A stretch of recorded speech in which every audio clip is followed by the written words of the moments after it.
एक राजा की यह आदत थी कि वह अक्सर भेष बदलकर अपने राज्य में घूमा करता था ताकि वह अपने प्रजा की असली जरूरतों के बारे में जान सके और राज्य में चल रहे गलत काम एवं सुरक्षा की स्थिति की जानकारी जान सके।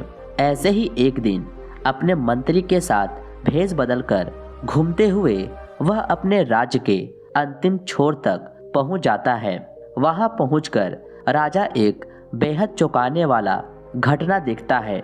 वह देखता है कि एक इंसान सड़क के बीचों बीच लेटा हुआ है, लेकिन कोई भी उसकी मदद नहीं कर रहा है। लोग उसके आसपास से निकल तो रहे हैं, लेकिन कोई भी उस पर ध्यान नहीं दे रहा है। यह देखकर राजा खुद ही उस पड़े हुए व्यक्ति की मदद करने जाता है। राजा जैसे ही उस व्यक्ति के पास पहुंचकर उसको उठाने की कोशिश करता है, उसे पता चलता है कि व्यक्ति तो पहले से ही मरा हुआ है। यह देखकर राजा मदद के लिए लोगों को आवाज लगाता है, लेकिन जो भी वहां से गुजरता है उस मरे हुए व्यक्ति को देखकर अपना मुंह बनाता है और वहां से चला जाता है। इस तरह से कोई भी राजा की मदद करने के लिए नहीं रुका।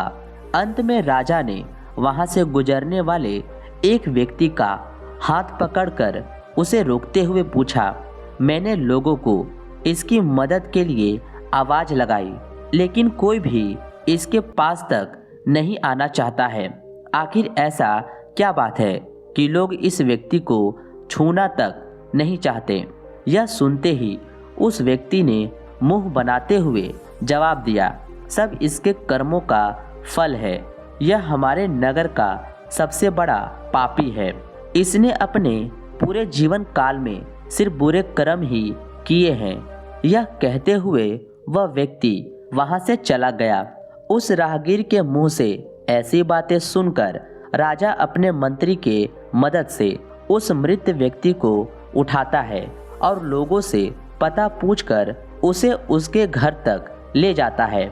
अपने मृत पति को देखकर उसकी पत्नी जोर जोर से रोने लगती है। तभी थोड़ी देर बाद राजा उसकी पत्नी से लोगों का उसके पति के प्रति जो व्यवहार था उसके बारे में बताता है, जो उसने सड़क पर देख रखा था। राजा की बातें सुनकर उसकी पत्नी ने अपने पति की तरफ सम्मान भरे दृष्टि से देखते हुए पूरे आत्मविश्वास के साथ कहा, मैं इस बात को अभी सिद्ध कर सकती हूँ कि मेरे पति एक बहुत ही अच्छे इंसान थे। यह सुनकर राजा चौंक जाता है और कहता है, लेकिन लोग तो कह रहे थे कि यह एक पापी व्यक्ति है। यहाँ तक कि लोग इससे इतनी नफरत करते हैं कि वो इसके मृत शरीर को छूने तक को भी तैयार नहीं थे। यह सुन उसकी पत्नी ने राजा को कहा, आप सही कह रहे हैं और मुझे भी लोगों से यही उम्मीद है, क्योंकि लोगों ने हमेशा ही मेरे पति को गलत जगहों पर जाते हुए देखा है। लेकिन सच्चाई तो यह है कि मेरे पति हर रोज शराब की दुकान पर जाते और वहां से शराब की कुछ बोतलें खरीद लाते और फिर उस पूरी शराब को नाली में फेंक देते, यह कहते हुए कि मुझे उम्मीद है कि इससे वो लोग बुरे कर्म करने से बच जाएंगे जो इस शराब को पीने वाले थे। फिर उसके बाद रात में मेरे पति उन स्त्रियों के पास जाते जो देह व्यापार करके अपना जीवन यापन करती थी। उनमें से कुछ स्त्रियों को पूरे रात की कीमत देकर उन्हें दरवाजा बंद कर लेने के लिए कहते, जिनसे कम से कम उस रात उनके पास कोई जा न पाए। उसके बाद वह घर वापस आते और भगवान को धन्यवाद अदा करते कि उनकी कृपा से आज कुछ औरतों पर हो रहे अत्याचार को कम कर सके और कुछ जवान लड़कों को गलत कर्म करने से रोक सके। तो लोग अक्सर मेरे पति को ऐसी जगहों पर जाते हुए देखते थे और समझते थे कि मेरे पति शराबी और खराब नियत के हैं।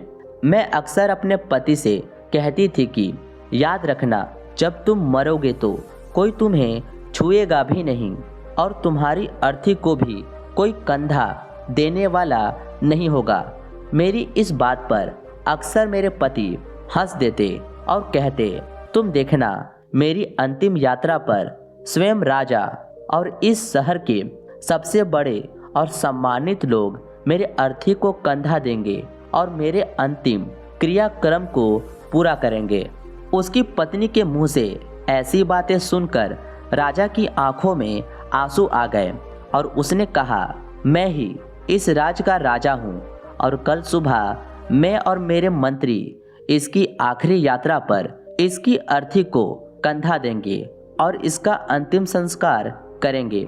हम भी अक्सर यही सोचते हैं कि लोग क्या सोचेंगे और अपनी इस सोच की वजह से हम कभी भी वो नहीं कर पाते जो हम करना चाहते हैं, जिसे करने से सच में हमें खुशी मिलती है।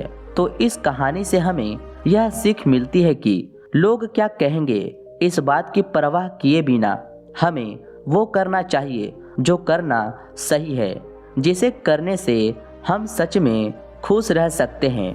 क्योंकि दोस्तों, जब हमारे अच्छे कर्मों को कोई नहीं देख रहा होता है तो सिर्फ भगवान देख रहा होता है।